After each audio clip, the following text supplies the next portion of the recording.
हम लोग जिसकी बात कर रहे हैं वो तो कहीं दूर-दराज में भी खड़ा नहीं है। देखिए श्रावणी जी, आप के एक जो जर्नलिज्म के भी कई रूप होते हैं। जी। ये आपके लिए एक बहुत बड़ा जो है एक लेसन है कि किसी भी व्यक्ति को अगर कोई फॉल्सली क्लेम करता है तो उसकी बातों को आसानी से नहीं एक्सेप्ट करके उसके बारे में जो है पूरा तहकीकात करने की जरूरत है। और हुँ। उसके बाद जो है उसको उस पद से नवाजा जाए, चाहे उस प्रोफेशन से नवाजा जाए, हुँ।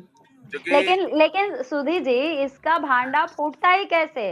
इसका तो मतलब उम्मीद ही नहीं की जा सकती थी, क्योंकि अभी तक तो हमने उम्मीद ही नहीं की थी। हम तो यही सोच रहे थे कि पाकिस्तान से कोई गुलाम हैदर के वकील साहब आएँगे तब यहाँ जाकर केस जो है आगे बढ़ेगा। लेकिन कहाँ से ये मोमिन मलिक साहब आ जाते हैं, सारी चीज़ें खंगालना शुरू करते हैं। ये जो भी इनका केस बना है रबूपुरा थाने में, उस केस की पूरी फाइल निकालते हैं कि एक चीज़ बताते हैं तो तमाम तरह के नए-नए खुलासे होते हैं, जो भी बहुत ज़्यादा आश्चर्यचकित कर रहे थे सभी लोगों को। नहीं नहीं, निश्चित रूप से आपने जो प्रश्न मेरे सामने रखा है वो एक बहुत ही गंभीर प्रश्न है। और यह एक शॉकिंग न्यूज़ है मेरे लिए भी कि कोई व्यक्ति जो है किसी व्यक्ति का वकील नहीं है, लेकिन तब भी वो वकील के रूप में अपने को प्रेज़ेंट कर रहा है। तो यह तो बहुत बड़ी जो है एक बहुत बड़ा जो है झूठ है। और हुँ, इस झूठ का जो है हमारे देश में कानून है, नो डाउट अबाउट इट। आपके एडवोकेट एक्ट है हमारे यहाँ, जो अगर डिसिप्लिनरी एक्शन भी लिया जा सकता है इस तरह के वकील के ऊपर कि कोई को एक जनरल पब्लिक को अगर फॉल्सली क्लेम कर रहा है कि मैं वकील हूँ, तो नेचुरली वो एक गलत परंपरा को जो है वो की शुरुआत करता है। और मैं समझता हूँ कि इस प्रकार के लोगों को की पहचान की जानी चाहिए। अगर इस तरह के लोग कर रहे हैं, अगर मीडिया में किसी को बेवकूफ बना रहे हैं, किसी किसी हमारे प्रोफेशन के ट्रस्ट के साथ जो है वो मजाक कर रहे हैं, जो गलत काम कर रहे हैं, तो निश्चित निश्चित रूप से इन लोगों के विरुद्ध जो है कार्रवाई की जानी चाहिए अगर इस तरह का काम होता है। अब सुधी जी एक मार्गदर्शन करवाइए भाई। ऐसा है कि जो सीमा हैदर का केस है, ये छोटा-मोटा केस नहीं है, इंटरनेशनल इश्यू है। इस हम्म। इसकी खबर देश-विदेशों में भी देखी जाती है।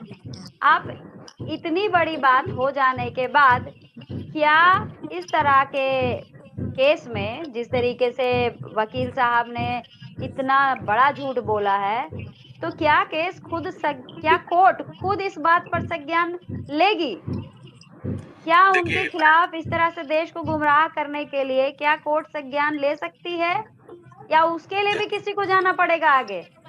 नहीं, मैं आपको एक बात बताना चाहता हूँ, कोर्ट संज्ञान बहुत कुछ ले सकती है, लेकिन कोर्ट संज्ञान लेने के पहले वो एक्चुअली क्या रिपोर्ट आया है, क्या न्यूज़ आया है, बिकॉज़ कोर्ट को तो आप जैसे लोग ही तो, चाहे मैं जैसे लोग कोर्ट को दूँ कि इन्होंने गलत तरीके से रिप्रेज़ेंट किया है।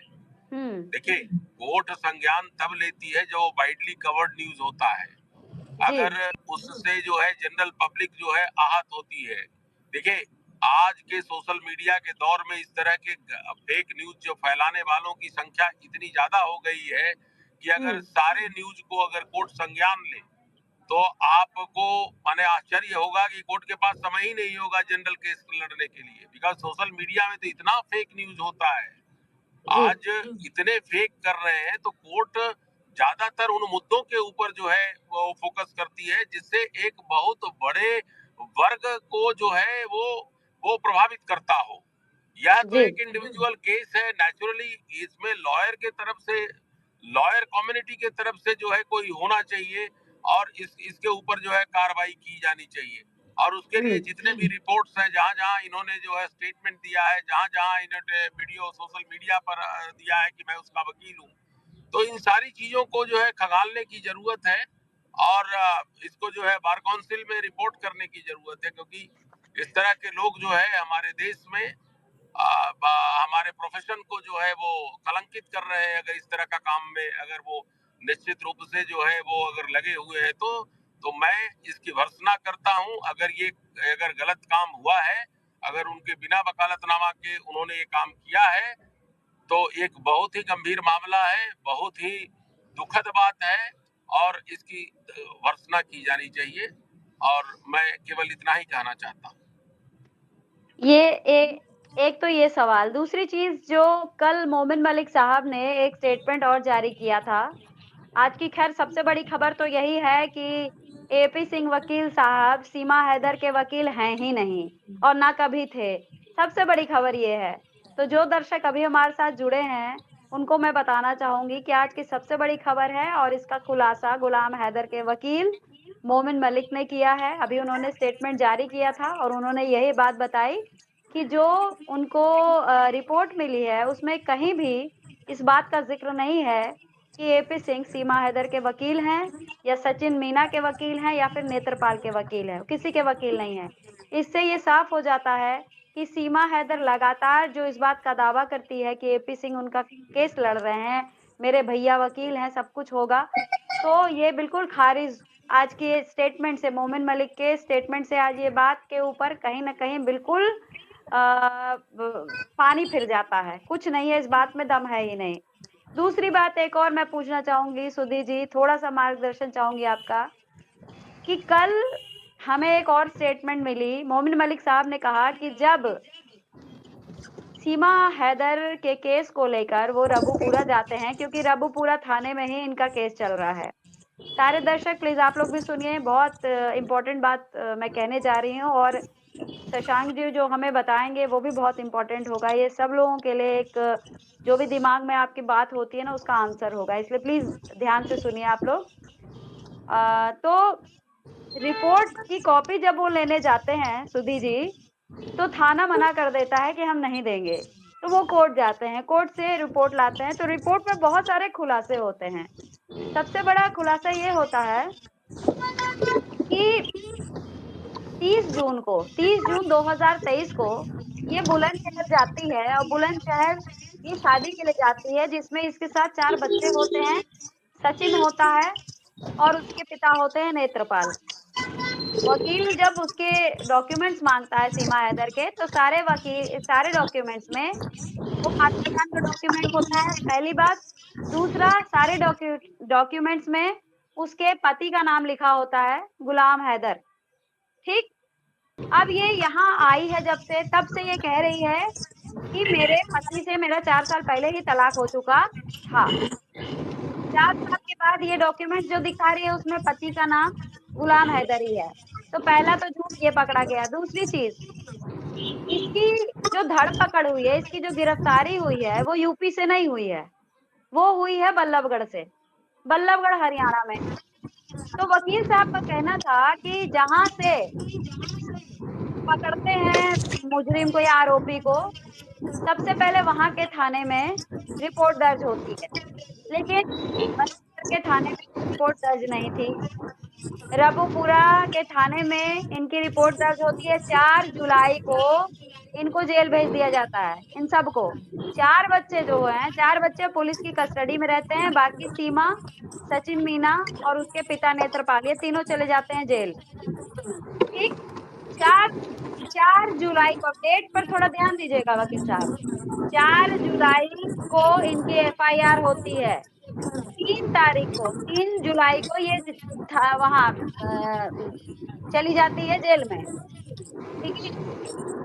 तो क्या ये संभव है कि 3 जुलाई को मतलब 1 दिन पहले एफआईआर 1 दिन बाद और उसके 1 दिन पहले ही उसको जेल में बंद कर दिया जाए? ये तो ये कोई मैं नहीं कह रही हूँ। कल मोमिन मलिक साहब ने जो स्टेटमेंट जारी किया है, उसमें ये सारी बातें उन्होंने कही हैं कि जो रिपोर्ट उनको उनके हाथ लगी है। पहला तो ये सवाल, दूसरा जब वो 7 जुलाई को जेल से बाहर आती है, तो चारों जो बच्चे हैं, जो पुलिस की कस्टडी में थे, वो सीमा हैदर को दे दिए जाते हैं, ठीक है? ना तो उसके बारे में गुलाम हैदर को बताया जाता है और ना ही चाइल्ड प्रोटेक्शन डिपार्टमेंट के अधिकारी को उसके बारे में कोई सूचना दी जाती है। तो ये थोड़ा-सा हमें बताइए कि नियम क्या कहता है? क्योंकि 4 बच्चे जो हैं सारे माइनर हैं, छोटे-छोटे, छोटे-छोटे 8 साल से कम उम्र के बच्चे हैं। तो पहला सवाल जो मेरा था कि क्या गिरफ्तारी के 1 दिन बाद एफआईआर दर्ज कराई जाती है क्या? पहला सवाल। दूसरा सवाल ये कि जो बच्चे हैं, जो माइनर हैं, जो छोटे हैं, 8 साल से भी कम उम्र के बच्चे हैं, क्या उस बच्चे की कस्टडी एकदम से उस लेडी को दे दी जा सकती है जो अवैध तौर पर भारत में घुसी है? देखिए, हमारे देश में कानून है बच्चों के लिए कि अगर बच्चे अगर माइनर अरेस्ट होते हैं तो उनके लिए चाइल्ड प्रोटेक्शन होम्स हैं, जहाँ जी। पर जो है उनको दिया जाता है अरेस्ट होने के बाद। जहाँ तक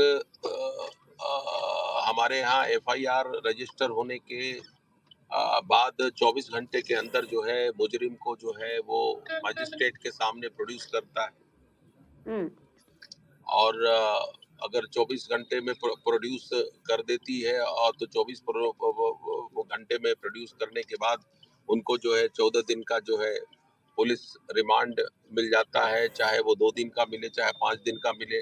उसके बाद माने नॉट मोर देन 14 डेज उसके बाद जुडिशियल कस्टडी हो जाती है। हुँ, तो कानून तो हमारे देश में है ही है। अब हुँ, कानून को कितना फॉलो किया जाता है ये मिलियन डॉलर क्वेश्चन है। हुँ, कानून का जो उल्लंघन देखिए आप इस न्यूज को बार बार कई दिनों से कई महीनों से इसके ऊपर लगातार जो है आपने इसको उठाया है और इसमें एक बहुत बड़ा सैक्रिफाइस भी किया है आपने वर्षों के मेहनत को जो है आपने जो है उसके लिए भी लड़ाई लड़ रही हैं तो देखिए मैं आपको एक बात बताता हूँ कि झूठे आदमी जैसे ये जो सीमा हैदर हैं और सोनिया अख्तर हैं ये एक ऐसे षड्यंत्र के किरदार हैं कि आप